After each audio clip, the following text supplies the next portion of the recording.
The second cause for the failure of the existing world order and capitalism has to do with the current global management and its ruling structures.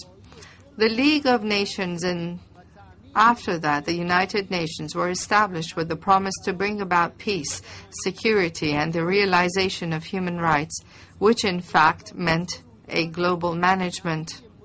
One can analyze the current system of governance of world affairs by examining three events.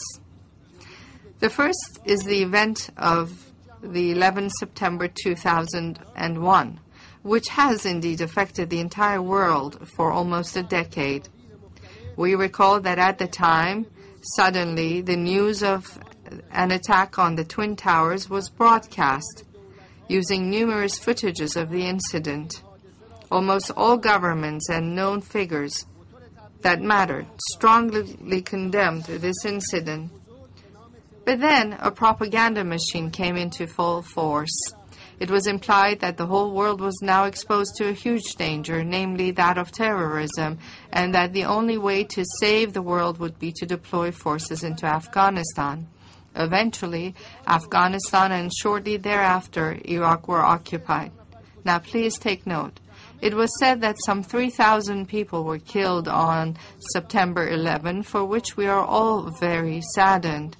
Yet, up until now, in Afghanistan and Iraq, hundreds of thousands of people have been killed, millions wounded and displaced, and the conflict is still going on and expanding.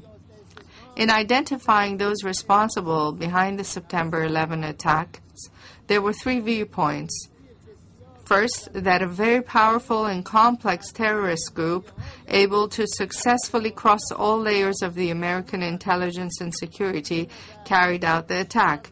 This is the prevalent viewpoint, which has been supported mainly and advocated by American statesmen. Second, that some segments within the U.S. government orchestrated the attack to reverse the declining American economy and its grips on the Middle East in order to save the Zionist regime. The majority of the American people, as well as most nations and politicians around the world, agree with this view. Third, it was carried out by a terrorist group, but that the American government supported and took advantage of the situation. Apparently, this viewpoint has fewer proponents. The main evidence for this viewpoint links the incident with a few passports found in the huge volume of rubble and a video of an individual whose place of domicile was unknown, but it was announced that he had been involved in oil deals with some American officials. It was also covered up and said that due to the explosion and fire, no trace of suicide attackers was found.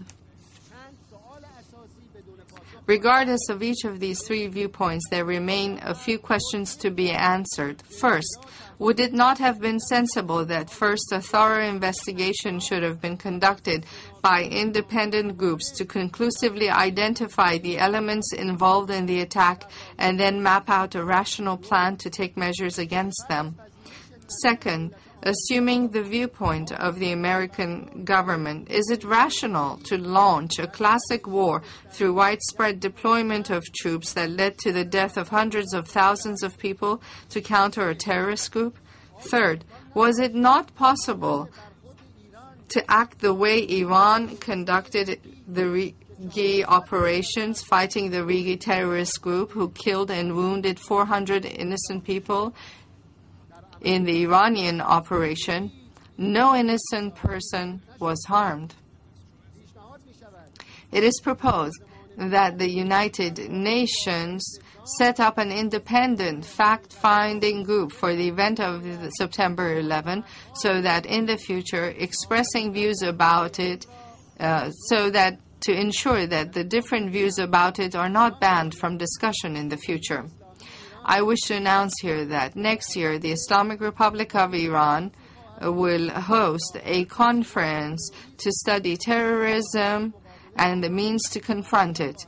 I invite officials, scholars, thinkers, researchers, and research institutes of all countries to attend this conference. The second cause for the demise of the existing world order is the occupation of the Palestinian territories. The oppressed people of Palestine have lived under the rule of an occupying regime for 60 years, been deprived of freedom, security, and the right to self-determination, while the occupiers are given recognition. On a daily basis, the houses are being destroyed over the heads of innocent women and children. People are deprived of water, food, and medicine in their own homeland. The Zionists have imposed 5 all-out wars on their neighboring countries and on the Palestinian people. The Zionists committed the most horrible crimes against the defenseless people in the wars against Lebanon and Gaza. The Zionist regime attacked a humanitarian flotilla in a blatant defiance of all international norms and kills civilians. This regime, which enjoys the absolute support of some Western countries, regularly threatens the countries in the region and continues publicly to announce the assassination of Palestinian figures, while Palestinian defenders and those opposing this regime are pressured, labeled as terrorists, and called anti-Semites. All values, even that of the freedom of expression, which in Europe and the United States seem to matter so much and are so important, have been sacrificed at the altar of Zionism. Solutions are doomed to fail because the right of the Palestinian people is not taken into account. Would we have witnessed such horrendous crimes if instead of recognizing the occupation, the sovereign right of the Palestinian people had been recognized?